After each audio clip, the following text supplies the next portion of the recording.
Hello guys, कैसे हैं आप लोग। ये एपिसोड 45 का पार्ट एक खूबसूरत मोहब्बत का। तो चलिए शुरू करते हैं। सुबह होते ही घर में चहल पहल शुरू हो जाती है। सुबह के 4 बजे सब लोग उठ जाते हैं। सबसे पहले अमर उठता है। अमर हनी और सैम को उठाने के लिए जाता है। रिद्धि माँ को भी सुबह जल्दी उठने की आदत होती है, तो वो निशा के कमरे में उसको उठाने के लिए चली जाती है और अंश भी मनन को उठाने के लिए उसके कमरे में चला जाता है। मनन को सोता देखकर वो उसके ऊपर लेटता है और उसके गालों पे एक जोरदार किस कर देता है। मनन कोई रिस्पॉन्स नहीं देता और अपने मुंह पे कंबल ढककर फिर सो जाता है। अंश ये देखकर उसके गाल थपथपाते हुए कहता, मनन उठ जा यार, सब लोग तैयार हो जाएंगे, जाना नहीं है क्या, उठ जा मेरा बच्चा। मनन इतना सुनकर भी कोई रिस्पॉन्स नहीं देता। अंश लाख कोशिशें करके उसे उठाता है, लेकिन मनन नहीं उठता है। ये देखकर अंश को गुस्सा आने लगता है और वो कहता है कि देख, सुबह सुबह मुंह की वाट मत लगा, सीधे सीधे उठ जा, वरना और भी तरीके है मेरे पास। इतना सुनकर भी मनन कोई रिस्पॉन्स नहीं देता। वो बहुत गहरी नींद में सो रहा होता है। ये देखकर अंश अपनी जगह से उठता है और टेबल से जग उठाते हुए बोलता है, कुंभकर्ण की औलाद, तू उठता है या नहीं, मैं अपने तरीके से उठाऊं तुझे। मनन ने इस बात का भी कोई जवाब नहीं दिया। अंश को गुस्सा आया और उसने उसके चेहरे पे से रजाई हटाई और पानी से भरा जग उसके मुंह पे उड़ेल दिया। ठंडा ठंडा पानी पड़ते ही मनन चीख उठा और अपने मुंह को हाथों से पोंछने लगा। उसने सामने देखा, उसके सामने अंश हाथ बांधे खड़ा था। अंश उसे देखते हुए कहता है कि उठ गई मेरी रानी, अब टाइम नहीं है, चल जल्दी से तैयार होके आ जा, तेरी मुंह दिखाई करनी है नीचे। मनन गुस्से में बिस्तर से उठता है और उसके पास आते हुए कहता है, मेरी जान के दुश्मन, तुझे तो आज मैं छोड़ूंगा नहीं। मुझ पर पानी डालने की हिम्मत कैसे हुई तेरी, आज तो मैं तेरी कब्र बना दूंगा। इतना बोलते ही मनन ने अंश को घूसा मारा और अंश बेड पर गिर गया। अंश ने भी उसे दूर करने के लिए लात मारी और मनन दीवार से टकरा जाता है। अंश उससे झल्लाते हुए कहता है, बेवकूफ इंसान, तुझे तो शुक्रिया अदा करना चाहिए मेरा कि मैं तुझे उठाने आया, वरना आज हम तेरी वजह से लेट हो जाते और तू सोता ही रह जाता। वो तो मैं आ गया तुझे उठाने और तू मुझ पे ही चढ़े जा रहा है। मनन गुस्से से उस पर चिल्लाते हुए कहता है, अबे तो ये कौन सा तरीका है उठाने का, आवाज दे के नहीं उठा सकता था तू। अंश उससे कहता है कि तुझे हिलाया भी पर तेरी नींद तुझ पे ही हावी हो गई। अब चल, मुझे दोष मत दे, चल उठ जल्दी से, तैयार हो जा, नैनीताल नहीं चलना है क्या। मनन दीवार के सहारे उठते हुए कहता है, पता नहीं वो कौन सा वक्त था जब तेरे जैसा दोस्त मेरे पल्ले पड़ गया। न चैन से सोने देता है, न चैन से सांस लेने देता है, मेरी तो जिंदगी झंड कर दी है। ना बोलते ही उसने बाथरूम का दरवाजा जोर से बंद किया। अंश कहता है कि अबे जा, मेरी जिंदगी झंड हो गई है तेरी वजह से। तुझे रोज सुबह उठाना, तेरे को हर रोज काम याद दिलाना, पूरा का पूरा पीए बना के रखा है मुझे। मैं ये सब करने वाला नहीं हूँ, मैं रिटायर हो रहा हूँ इस जॉब से, अब परी जी इस जॉब को संभालेंगी, समझा। अंदर मनन साबुन लगाते हुए कहता है, अबे हाँ हाँ जाना, तुझसे अच्छी तो मेरी जैरी है, जो मेरी हर बात सुनती है, उल्टा जवाब तक नहीं देती। तू एक काम याद दिलाता है और बाद में सारी जिंदगी उसका ताना मारता है, इससे अच्छा तो मैं पीए ही ना रखूं। अंश कहता है कि अबे तू सच में मुझे अपना पीए समझता है क्या, तू बाहर निकल बेटा, फिर बताता हूँ तुझे। मनन कहता है कि अबे जाना, क्या सुबह सुबह दिमाग की दही कर रहा है भाई यहाँ से। अंश कहता है कि जा रहा हूँ, तू बाहर तो निकल बेटा, फिर मैं तुझे बताता हूँ क्या कर सकता हूँ मैं।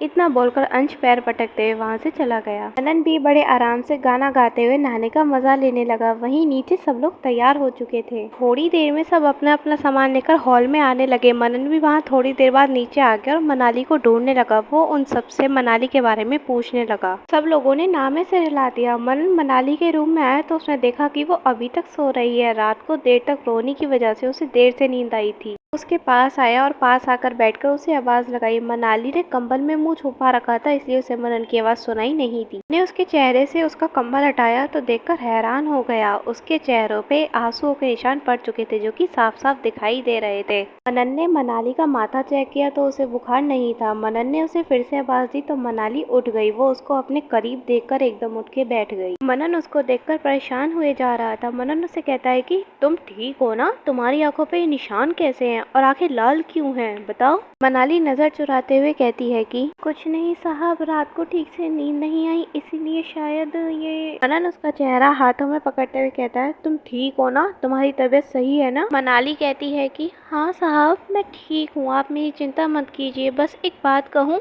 मनन कहता है कि हाँ हाँ कहो ना। मनाली कहती है कि प्लीज साहब, आप प्लीज मेरी बात मान जाइए, मुझे सच में नहीं आना नैनीताल, आप प्लीज मेरी बात मान जाइए, मुझे कहीं नहीं जाना। मनन को अब समझ आया कि मनाली को क्या हुआ है, तो उसने उसके ऊपर से कंबल उठाया और उसको बाहों में उठाकर बाथरूम में ले गया। मनाली उसे छोड़ने को बोले जा रही थी, पर मनन ने उसको बाथरूम में खड़ा कर दिया और उसे नहाने के लिए बोला। मनाली उसे हैरानी से देखती ही रह गई। मनन कहता है कि क्या देख रही हो ऐसे, कहा था ना मैंने कि तुम्हें आना है और अगर नहीं आओगी तो ट्रिप कैंसिल होगी, ये तो पक्का है। इसीलिए जल्दी से नहा लो और तैयार होकर बाहर आ जाना, तुम्हारा सारा सामान गाड़ी में रखवा दूंगा, बस तुम रेडी होकर बाहर आ जाना। और हाँ, कोई बहाना नहीं, समझी। मनाली को बहुत गुस्सा आया। उसे ये लगने लगा कि वो यहाँ आकर कुछ ज्यादा ही फंस चुकी है और वो मनन पर जोर से चिल्ला पड़ी। आपको एक बात सीधी से समझ नहीं आती, कितनी बार कहूँ मुझे नहीं आना, जाओ और अपनी ट्रिप खुद एंजॉय कर लो। कहीं नहीं आना है मुझे, कल से बोल रही हूँ मुझे कहीं नहीं जाना है, पर आप तो समझने को तैयार ही नहीं हो, मेरी मजबूरी का फायदा उठा रहे हो और मैं पागल आपकी सारी बातें मान रही हूँ। यहाँ भी जबरदस्ती पटक दिया है और अपने साथ अभी भी जबरदस्ती ले जाना चाहते हैं। आप खुद जाइए और मजे करो, मुझे कहीं नहीं जाना, समझे आप। मनन कब से सोने जा रहा था। मनाली के बर्ताव ने मनन को और ज्यादा गुस्सा दिलाया। मनाली ने मनन के चेहरे पे गुस्सा देखा तो वो चुप हो गई। उसे एहसास हुआ कि उसने गुस्से में आकर कुछ ज्यादा ही बोल दिया, शायद मनन अब उससे बात ही ना करे।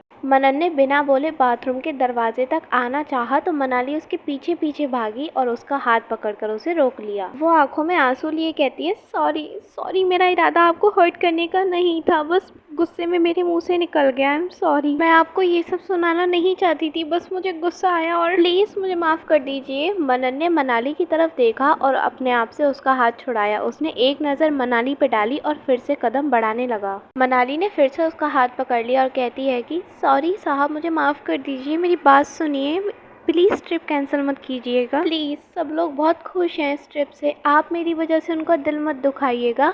मनन अब पीछे मुड़ा और मनाली को मुस्कुराकर देखने लगा। मनाली ने उसे मुस्कुराते हुए देखा तो वो कुछ समझ नहीं पाई। वो उसे कहती है कि आप इतना क्यों मुस्कुरा रहे हैं। मनन ने अपना हाथ छुड़ाया और जल्दी से बाथरूम का दरवाजा बंद कर दिया। दरवाजा बंद होते ही मनाली की सांसें अटक गई। अब क्या होने वाला था मनाली के साथ, क्या ये ट्रिप कैंसिल हो जाएगी या फिर ये दोनों भी जाएंगे। गाइस, इसी के साथ इस एपिसोड का पार्ट 1 खत्म होता है। आपको कैसा लगा हमें कमेंट करके जरूर बताना, लाइक और शेयर करना मत भूलना और अगर आप चैनल पे नए हैं तो सब्सक्राइब जरूर करना।